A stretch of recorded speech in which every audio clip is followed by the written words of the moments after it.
Early morning sunlight streamed down onto the forest floor as Firepaw roamed in search of prey. 2 moons had passed since he had begun his training. He felt at ease in this environment now. His senses had been awoken and educated in the ways of the woods. Firepaw paused to sniff the earth and the cold, blind things that moved within it. He caught the scent of a two-leg that had wandered in the forest recently. Now that Greenleaf was fully here, leaves were thick on the branches and tiny creatures were busy beneath the carpet of the leaf mold. Firepaw made a lean, strong shape as he moved silently through the trees, all of his senses alert for the scent trail that would end in a swift kill. Today he had been sent on his first solo task. He was determined to do well, even if the task was only to bring back fresh kill for the clan.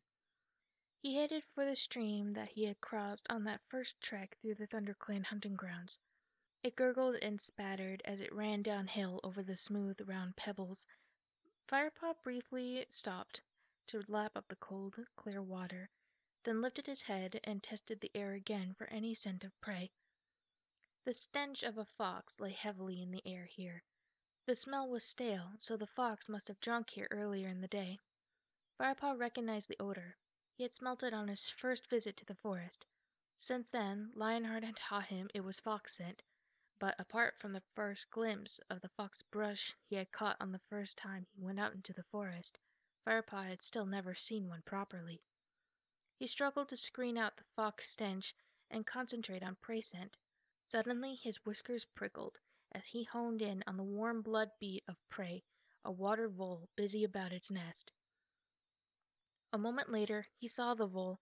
The fat brown body was darting back and forth along the bank as it gathered grass stalks.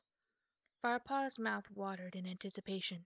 His last meal had been many hours ago, but he dared not hunt for himself until the clan had been fed. He remembered the words repeated by Lionheart and Tigerclaw time and time again. The clan must be fed first. Dropping into a crouch, Firepaw began to stalk the little creature. His orange belly fur brushed against the damp grass. He crept closer, his eyes never leaving his prey. Almost there. Another moment and he would be near enough to spring. Suddenly there was a loud rustle in the ferns behind him.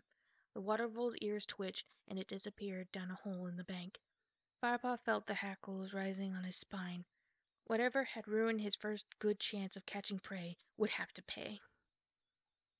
He sniffed the air. He could tell it was a cat, but he realized with a jolt that he couldn't identify which clan it belonged to. The stale scent of a fox still confused his smell sense. A growl rose in his throat as he began double backing in a wide circle. He pricked up his ears and opened his eyes wide, seeking out any movement. He heard the undergrowth rustle again. It was louder now, off to one side.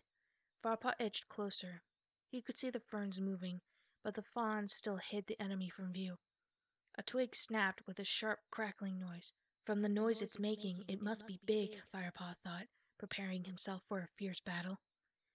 He leapt for the trunk of an ash and climbed swiftly and silently up to an overhanging branch.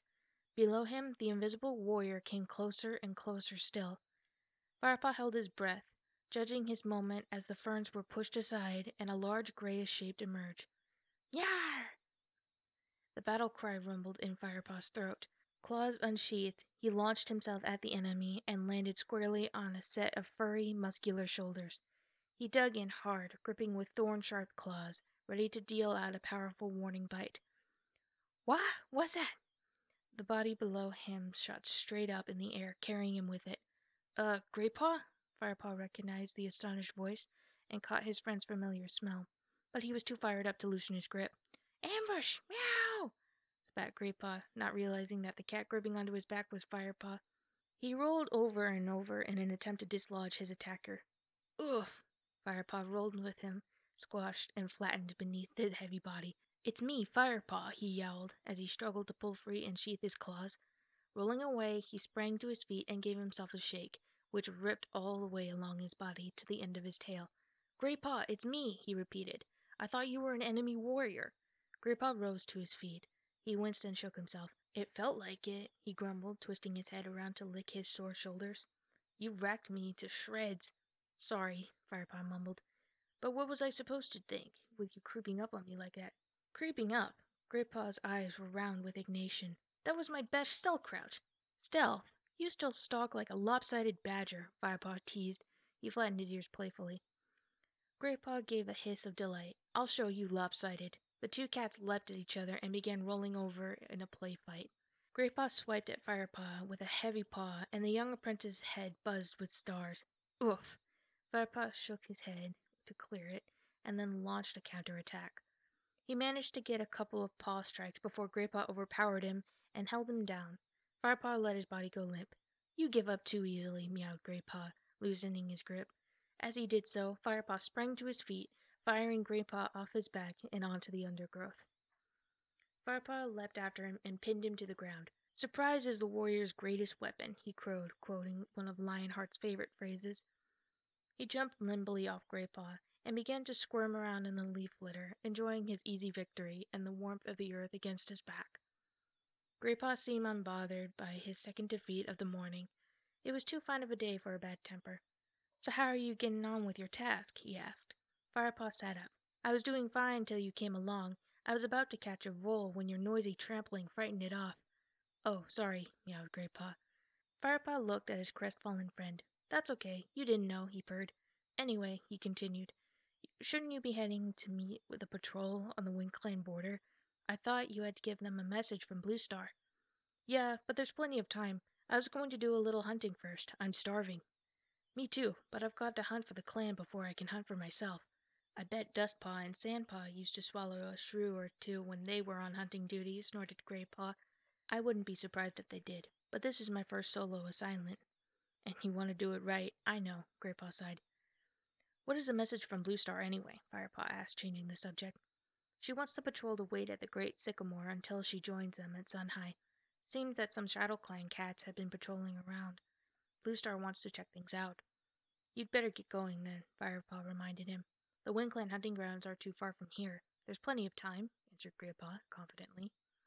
And I suppose I should help out after losing you that vole. It doesn't matter, Firepaw meowed.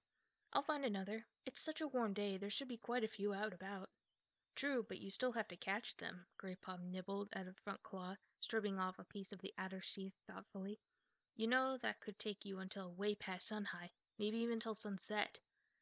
Firepaw nodded without enthusiasm as his belly gave a rumble. He would probably have to make 3 or 4 hunting trips before he caught enough prey. Silverpelt would be in the sky before he got a chance to eat. Graypaw stroked his whiskers. Come on, I'll help you get started. I owe you that, at least. We should be able to catch a couple of voles before I have to get going. Firepaw followed Graypaw upstream, glad of the company and the help. The fox stench was still in the air, but suddenly it smelt stronger. Firepaw paused. Can you smell that? He asked. Graypaw stopped and sniffed the air. Fox. Yeah, I smelt it earlier. Doesn't it smell fresher to you now, though? Firepaw asked. Graypaw sniffed again, opening his mouth slightly.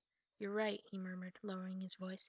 He swiveled his head to look across the stream and the bushes in the woods beyond. Look, he whispered. Firepaw looked. He saw something red and thick-haired moving among the bushes. It stepped into a clearing in the undergrowth, and Firepaw saw a low body, glinting red in the dappled sunlight. Its tail was heavily furred, and it had a long, narrow snout. So that's a fox? Firepaw whispered. What an ugly muzzle. You can say that again, Graypaw agreed. I was following one of those when we first met, whispered Firepaw. Most likely it was following you, you idiot, hissed Graypaw. Never trust a fox. Looks like a dog, behaves like a cat. We must warn the queens that one has strayed into our territory. Foxes are as bad as badgers when it comes to killing young kits. I'm just glad you didn't catch up with the one you saw last time. He'd have made mouse meat out of a tiny scrap like you. Firepaw looked a little put out, and Graypaw added, You'd stand a better chance these days, though. Anyway, Blue Star will probably send a warrior patrol to scare it off. Put the queen's mind's at rest. The fox had not noticed them, so the two apprentices continued along the stream. So what does a badger look like? Firepaw asked as they prowled along, sniffing to either side. Black and white, short legs. You'll know one when you meet one. They're bad-tempered, lumbering animals. They're less likely to raid the nursery than the fox, but they have a vicious bite. How do you think old Halftail earned his name? He hasn't been able to climb a tree ever since a badger bit off his tail. Why not? Scared of falling. A cat needs his tail if he wants to land on his feet. It helps him spin in midair. Firepaw nodded in understanding. As Firepaw had predicted, hunting was good that day. Before long, Greatpaw had pounced on a small mouse, and Firepaw had caught a thrush. He quickly took its life. No time to practice killing techniques today. There were too many hungry mouths waiting back at camp. Firepaw kicked earth over the prey so that it would be safe from predators until he came back for it. Suddenly, a squirrel broke cover. Firepaw burst into action. "After it!" he called, pelting at full stretch over the spinning woodland floor with Greatpaw at his heels. They slid to a halt as the squirrel scampered upward into a birch. "Lost it," Greatpaw growled in disappointment. Panting, the two cats stopped to catch their breath. The astrid scent that hit their mouths and noses surprised them. "The thunder path," Firepaw meowed. "I didn't realize we'd come so far." The two cats edged forward to peer out of the forest at the great, dark path. It was the first time they had been here alone. A trail of noisy creatures growled along the hard surface, their dead eyes staring straight ahead. "Yuck!" Greatpaw snorted. "Those monsters really stink." Firepaw twitched his ears in agreement. The choking smells that made his throat sting. "Have you ever been across the thunder path?" he meowed. Greatpaw shook his head. Firepaw took a step out of the cover of the forest. A border of oily grass lay between the trees and the thunder path. He crept slowly out onto it, and then shrank back as a stinging monster hurled past. "Hey, where are you going?" Greatpaw meowed. Firepaw didn't reply. He waited till there were no more monsters in sight. Then he edged forward again, across the grass, right onto the edge of the thunder path. Cautiously, he reached out a paw to touch it. It felt warm, almost sticky, heated by the sun. He looked up, staring across the thunder path. Was that a pair of eyes glittering out of the forest at the other side? He sniffed the air, but smelled nothing except the stench of the great gray path. The eyes on the other side were still shining in the shadows. Then they blinked slowly. Firepaw was sure now it was a Shadow Clan warrior, and it was staring at him. "Firepaw!"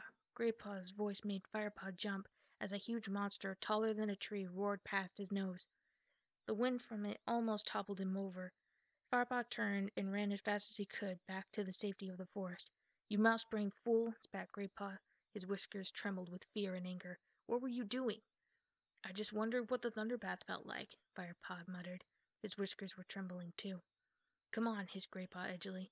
"Let's get out of here." Firepaw followed Greatpaw as he leapt away back into the forest. Once they were a safe distance from the thunder path, Greatpaw stopped to catch his breath. Firepaw sat down and began to lick his ruffled fur. "I think I saw a Shadow Clan warrior," he mewed between licks, "in the forest on the other side of the thunder path." "A Shadow Clan warrior?" echoed Greatpaw, his eyes wide. "Really?" "I'm pretty sure." "Well, it's a good thing that the monster came past when it did," retorted Greatpaw. "Where there's one Shadow Clan warrior, there's more, and we're no match for them yet. We'd better get out of here." He looked up at the sun, which was almost directly overhead. "I better get a move on if I want to meet the patrol on time," he meowed. "See you later." He sprang away into the undergrowth, calling as he went. "You never know. Lionheart might let me come and help you with the hunting once I've delivered this message." Firepaw watched him go. He envied Greatpaw, wishing he were off to join a warrior patrol. But at least he'd have something to tell Dustpaw and Sandpaw when he returned to camp. Today he had seen his first Shadow Clan warrior.